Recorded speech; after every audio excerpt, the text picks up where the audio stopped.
Math class 10th chapter 1.1 part 2। Part 1 में Euclid विभाजन algorithm एक आसानी से समझाया गया है, आप वो दे सकते हैं। हम बात कर रहे हैं वास्तविक संख्याओं की। हमने पहली वीडियो में देखा यूक्लिड विभाजन एल्गोरिदम द्वारा एचसीएफ निकालने की विधि। उस वीडियो में हमने यूक्लिड विभाजन एल्गोरिदम के बारे में समझा कि ये क्या होता है, कैसे निकालते हैं। उसमें हमने प्रश्न 1 का पार्ट 1 भी किया। इस वीडियो में हम प्रश्न 1 का पार्ट 2 और पार्ट 3 करेंगे। चलिए हम प्रश्न 1 पढ़ते हैं। प्रश्न 1, निम्नलिखित संख्याओं का एचसीएफ ज्ञात करने के लिए यूक्लिड विभाजन एल्गोरिदम का प्रयोग कीजिए। इसका पार्ट 1 हम पहली वीडियो में निकाल चुके हैं। अब पार्ट 2 की बात करते हैं। हमें दो संख्याएं दी गई हैं, 196 और 38220। अब यूक्लिड विधि के द्वारा हम इसका एचसीएफ ज्ञात करते हैं। क्योंकि 38220 बड़ी है 196 से, तो हम 38220 को बराबर के इस तरफ रखेंगे और 196 को इस तरफ रखेंगे। अब हमें इसे उस रकम से गुना करना है, या तो 38220 आ जाए या फिर इससे थोड़ी सी छोटी रकम हो। तो हम देखते हैं, अगर हम इसको 195 से गुना करते हैं तो 38220 की रकम बनती है और यहाँ पर 0 बचता है, शेष बचता है 0। तो जैसा कि हमें शेष 0 मिल चुका है, तो हम कहेंगे कि 196 और 38220 का एचसीएफ होगा 196। ये हमारा आंसर है। चलिए प्रश्न पहले के हम तीसरे भाग पर आते हैं। इसमें हमें दो रकमें दी गई है, 867 और 225। अब हम इसे लिखते हैं 867 और 225। यूक्लिड विधि विभाजन एल्गोरिदम के द्वारा हमें इसका एचसीएफ ज्ञात करना है। अब इसमें से जो रकम बड़ी है वो है 867। अब 867 को हम यहाँ पर रखेंगे और 225 को हम यहाँ पर। अब 225 को हमें मल्टीप्लाई करना होगा, गुना करना होगा। जब हम गुना इसको 3 के साथ करते हैं तो हमें शेष बचता है 192। अब चूँकि 192 हमें 0 प्राप्त नहीं हुआ, तो हम इस विधि को दोबारा से दोहरा। चूँकि हमें यहाँ पर 0 प्राप्त नहीं हुआ, तो हम 192 और 225 के साथ ये विधि दोबारा से अपनाएंगे। अब 225 बड़ा है तो हम 225 को रखेंगे इस साइड और 192 को हम इस साइड रखेंगे। जब हम 192 को मल्टीप्लाई करेंगे 1 के साथ, तो हमें मिलेगा, जो शेष बचेगा वो बचेगा 33। अब हमें यहाँ पर 0 प्राप्त नहीं हुआ, हम फिर दोबारा से इसको दोहराएंगे 33 और 192 के साथ।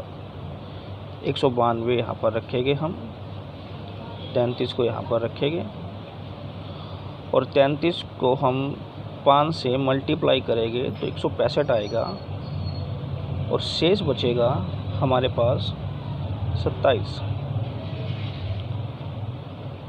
क्योंकि यहाँ पर अब भी हमें 0 प्राप्त नहीं हुआ, तो हम इस विधि को दोबारा अपनाएंगे 27 और 33 के साथ।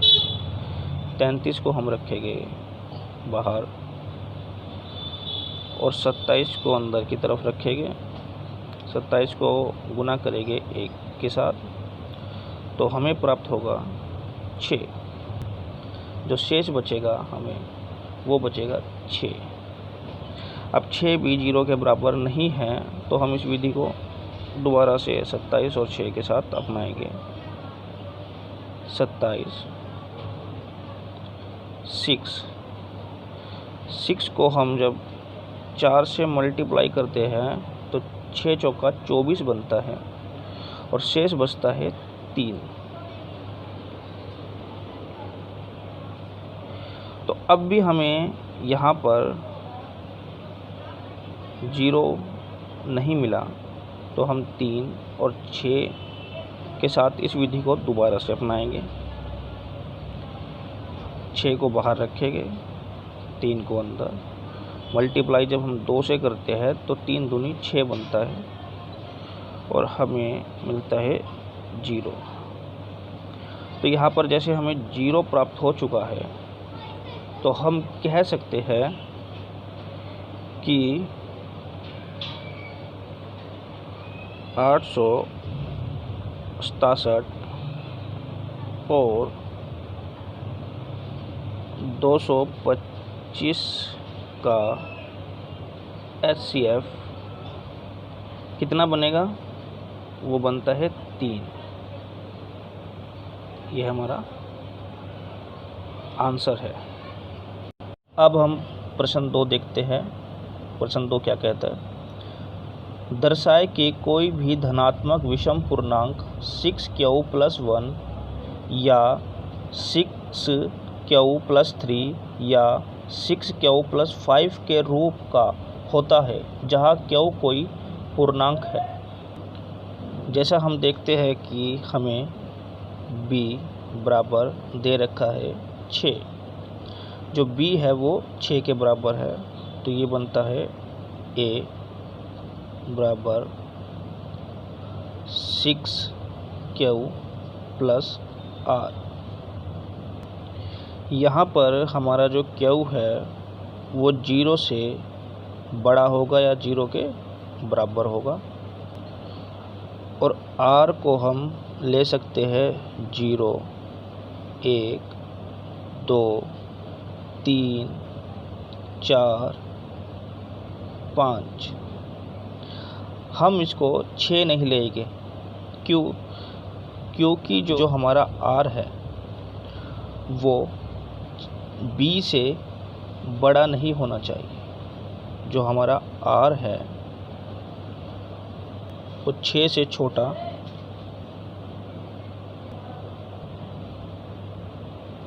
और 0 से बड़ा या 0 के बराबर होना चाहिए। जो हमारा r है वो 6 यानी कि b से छोटा होना चाहिए और 0 से बड़ा या 0 के बराबर होना चाहिए।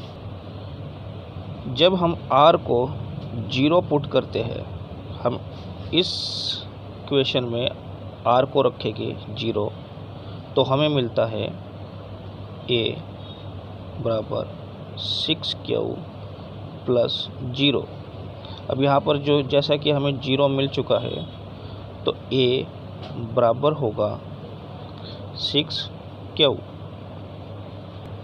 वैसे ही हम r को एक बार 1 रखेंगे, फिर 2, 3, 4 और 5।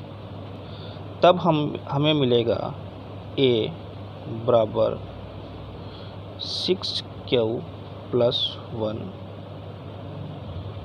a बराबर 6q + 2, a बराबर 6q + 3, a बराबर 6q + 4, a बराबर 6q + 5। अब हम देखते हैं कि ये 6q + 4 और 6q + 2 ये सम संख्याएं होगी। ये होगी हमारी सम संख्याएं। और हमसे पूछ रखा है के धनात्मक विषम पूर्णांक दर्शाए कि कोई भी धनात्मक विषम पूर्णांक 6q+1 या 6q+3 या 6q+5 के रूप का होता है जहाँ q कोई पूर्णांक है। तो यहाँ पर हमें मिलता है a बराबर होगा 6q+1,